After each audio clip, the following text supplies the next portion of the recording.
холодное сливочное масло просеиваю муку. Необходимо перетереть масло с мукой в крошку. Можно делать это в кухонном комбайне или с помощью ножа. Добавляю сюда сахар.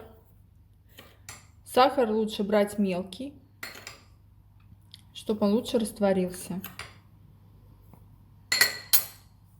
Ввожу желток. Быстренько замешиваю, стараюсь руками особо тесто не греть. В тесто добавляю немного лимонного сока. И вот такими движениями окончательно надо собрать тесто в шар. Можно лимонный сок заменить холодной водой. Мое тесто готово. Кладу его в пакет и отправляю в холодильник примерно на 30 минут. Пока тесто отдыхает в холодильнике, включаем духовку на разогрев, режим вверх-вниз, температура 190 градусов. И я займусь приготовлением начинки. Для начинки мне понадобятся персики. Я очищаю их от кожуры и от косточки и нарезаю произвольно. Персики я нарезала, очистила от шкурки и косточек. Лучше брать плоды, которые поплотнее, не совсем спелые. Еще нам понадобится кукурузная мука.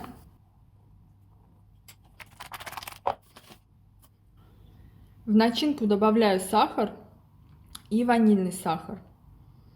Если персики у вас сладкие, потребуется совсем немного сахара. Начинку убираю в сторону буквально на минуту и займусь тестом. Тесто отдохнуло в холодильнике. Приступаем к раскатке. Можно немного подпылить стол мукой. И раскатываем тесто. Тесто я раскатала и выложила в заранее смазанную маслом форму. Тесто раскатывайте больше, чем ваша форма, чтобы у вас получился бортик, и еще часть теста уйдет для того, чтобы накрыть пирог. Если тесто у вас рвется и плохо переносится, это ничего страшного. Можно потом это подрегулировать кусочками теста, все эти огрехи залепить. Присыпаю тесто смолотым фундуком. Орехи я немного подсушила и перемолола в комбайне.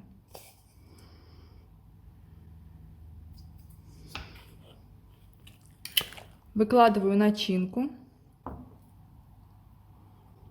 Края теста загибаем вот таким образом. Смазываю их немного молоком. Присыпаю сахаром. И сверху еще присыплю орешками. Отправляю пирог выпекаться в духовку, заранее разогретую до 190 градусов, примерно на 30-40 минут. Смотрим, чтобы тесто было готово, стало золотистого цвета.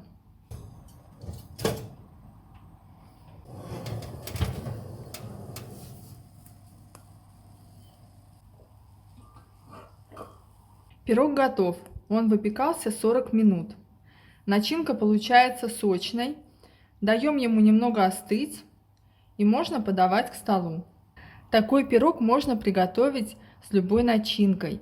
Если у вас есть ревень, сливы, нектарины, абрикосы, то смело готовьте такой замечательный летний сочный пирог.